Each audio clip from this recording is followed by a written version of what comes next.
He was crazy. I mean, this guy was into drugs, and he'd have a line of women at the hotel room door every night. And, I mean, it wasn't uncommon. He was with women all the time, doing drugs all the time, drinking all the time. I mean, you've never seen anybody consume more alcohol, smoke more cigarettes, do more drugs, and actually show up for the show the next night. How he was alive, it was a miracle. I mean, he should have died 30 years ago.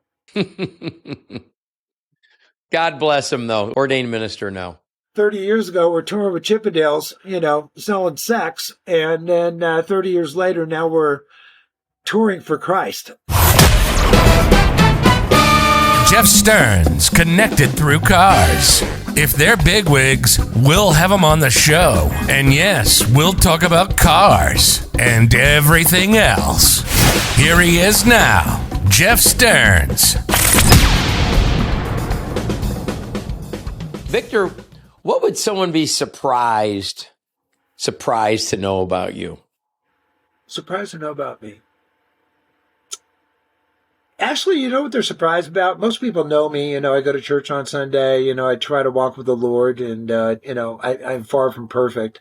But I think what surprises people the most is when I meet them in church and they find out I was a Chippendale dancer for 10 years and traveled around the world, and they see one of these pictures. They'll go to my Facebook page or something, and, I love your God quotes and I love your prayers and adoration every day. And, here, that's really who I am. And I think the most surprising thing is to find out that, I went on a Chippendale tour. I worked at the LA Club, the New York Club, 2 national tours, all the world tours, and I've been to,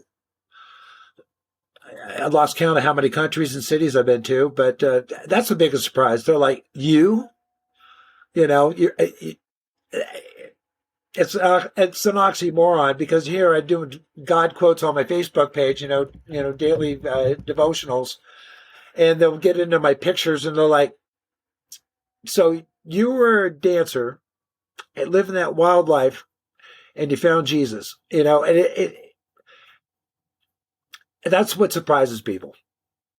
It's beautiful, though. What would you want them to know about you?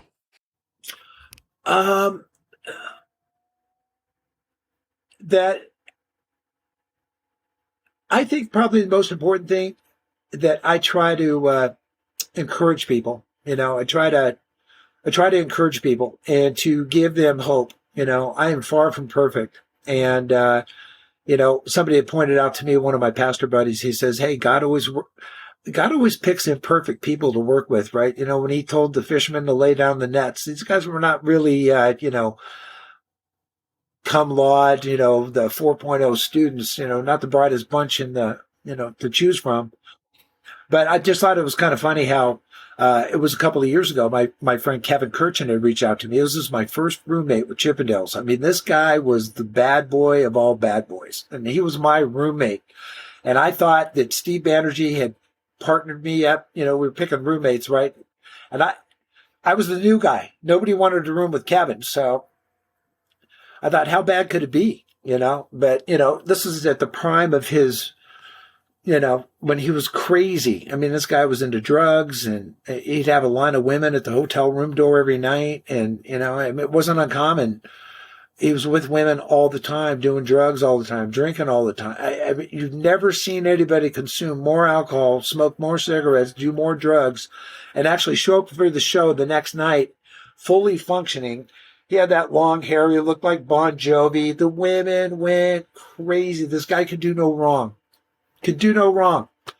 And it was surprising to me that a few years ago, he stumbled on my Facebook page and he saw, the God quotes and everything, and had called me and told me that he had turned his life around, had found Jesus, got married, and had become an ordained minister.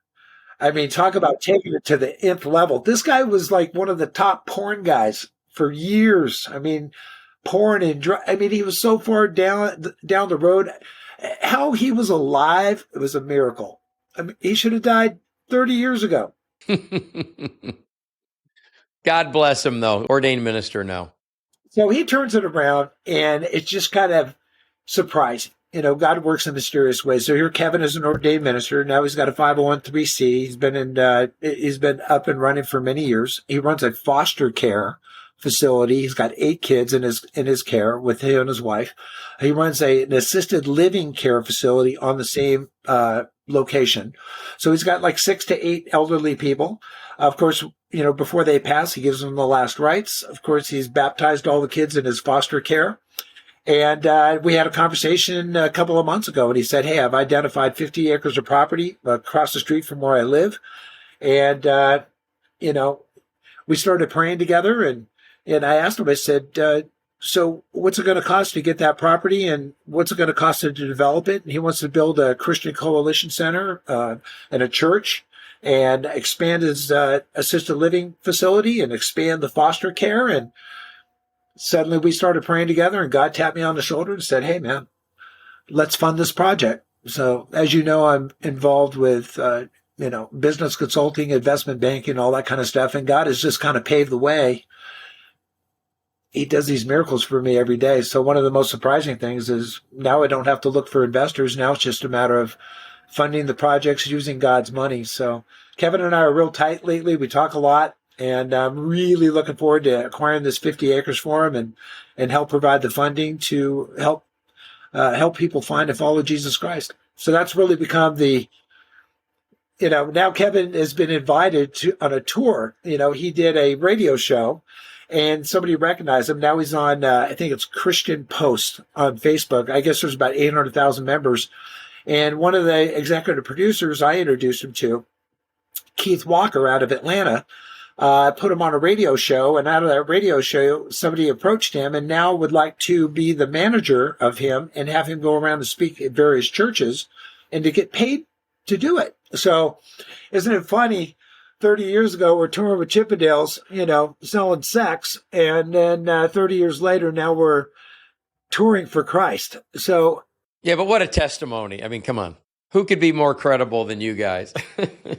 Well, it really amazed me. In fact, even when I talked to Kevin, maybe just a couple of weeks ago, I am floored that a guy who literally had a gun in his mouth and was going to commit suicide was, into drugs and porno and the whole thing, how he turned his life around, and not only turned it around, but stayed the course. This has been Jeff Stearns, Connected Through Cars.